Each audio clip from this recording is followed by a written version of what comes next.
నాతో ఆడుకోవడానికి వస్తావా? నీతోనా? చూడు నువ్వు ఎలా ఉన్నావో, నీ బట్టలు బాగలేవు. అసలు మీ ఇల్లేంటి ఇలా ఉంది? మీరు ఇంత పేదవారా? ఇలా ఉన్న వాళ్ళతో నేను ఆడుకోను. చూడు, పేదవాళ్ళని అంత చులకనగా మాట్లాడుకు. ఏదో ఒకరోజు నేను కూడా గొప్పవాడినవుతాను. బాగా చదువుకుని అందరికన్నా గొప్పవాడినవుతాను. అప్పుడు నువ్వే అంటావు ఈ వీడే నా ఫ్రెండు అని. నువ్వు చదువుకుంటావా?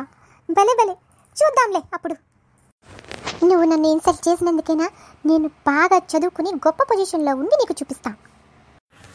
ఎవరది అలా వెనక్కి తిరిగి నిలబడ్డది? అది అది నేను స్నేహితాని, నీకు బాగా తెలుసు. అవును స్నేహిత, ఎలా ఉన్నావు? బాగున్నావా? రాజు, బాగున్నాను.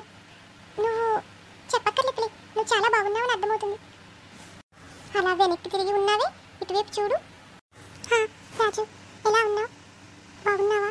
బాగున్నావులే, అర్థమవుతుంది. నువ్వు అన్నట్టే బాగా చదువుకుని గొప్పవాడివైనట్టున్నావు. అవును స్నేహిత, నేను ఎంతో కష్టపడి ఈ స్థాయికి వచ్చాను స్నేహిత. అవును, అప్పుడు నువ్వు అన్నావు కదా ఏదో ఒకరోజు నేను చాలా గొప్పవాడినై చూపిస్తాను అని. నిజంగానే చూపించావు రాజు. నాకే ఏ ఉద్యోగం లేక ఈరోజు ఇక్కడికి ఇంటర్వ్యూకి వచ్చాను. అది అది నువ్వని తెలియక. అయ్యో, అలా అంటావేంటి స్నేహిత? నేనేమీ అనుకోను, నేను అవన్నీ ఎప్పుడో మర్చిపోయాను. కానీ ఒక్కటి మాత్రం గుర్తుపెట్టుకో, ఎప్పుడు ఒకేలాగా ఉండదు కదా రోజులు, కొన్ని మారుతూ ఉంటాయి. ఎప్పుడు ఎవరిని తక్కువ అంచనా వేయకూడదు స్నేహిత. ఏ రోజు ఎవరిదవుతుందో ఎవరికి తెలుసు. మనం కష్టపడాలి, ఆ కష్టానికి తగిన ప్రతిఫలాన్ని ఆశించాలి, అంతే. ఎప్పుడు ఎవరిని చులకన చేయకూడదు స్నేహిత. సారీ రాజు, ఇంకెప్పుడు నా జీవితంలో ఎవరిని చులకన చేసి మాట్లాడను, నన్ను క్షమించవా? అయ్యో స్నేహిత, తప్పకుండా, నువ్వు నా స్నేహితురాలివి, తప్పకుండా క్షమిస్తాను.